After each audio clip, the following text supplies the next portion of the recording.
the biggest misunderstanding about David Goggins of all time.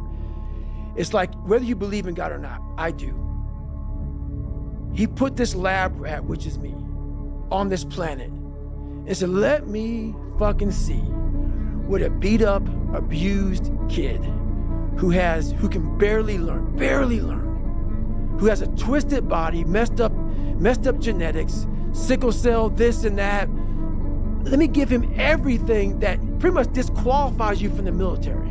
But back then, it wasn't estrus. And let's put him in this and see what comes out of it. So to do that, friction, you don't wake up in the morning time and go to the coffee maker. Matter of fact, sometimes you don't even sleep.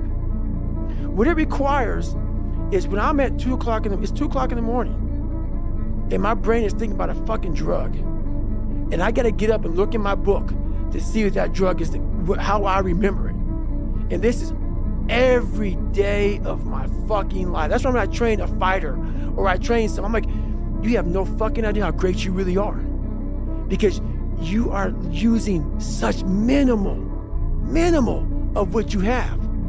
And if people can learn to focus, this is what's possible. While it may not be pretty, like people want to do a documentary on me. I go, no, I don't want you to do a documentary on me.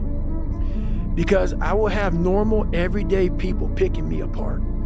Oh, his life is miserable. Who wants to live like that?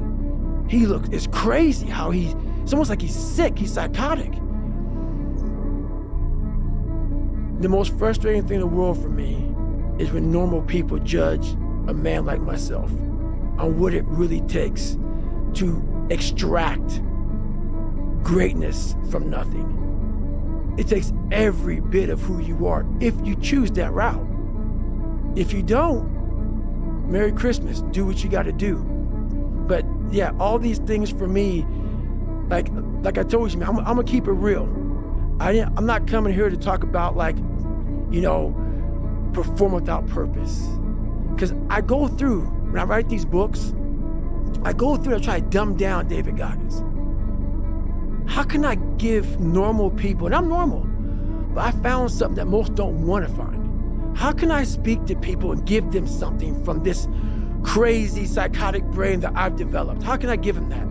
So I sit down with Jennifer for years and write down perform without purpose, callous your mind, armor your mind, the cookie jar, the accountability mirror, shit that people can fucking use in their lives.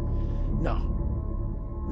I'm glad it helps you, but the barbaric life that I live, that you have to live, the almost obsession that you must have to be great, you can't put that shit in a fucking book, bro. You can't put it in a book. You can't. You can't write about it. It has to be experienced. It has to be experienced. And you can't even, after you experience it, to write it in a book, it would seem like he needs to be locked up. Too gory. It's too gory. It doesn't make sense for a guy that every second of the day, he is trying to extract more from something. He's constantly thinking, he's constantly disciplined, never going off the path. Whatever is injured on him, he figures a way. It's a conqueror's mindset. And very few people, if any, can really understand what that is. Like, I'm almost 50, and I've been this way for almost 30 years. Like, what do you do for fun? You would never, like these questions, I don't get them. I don't understand them.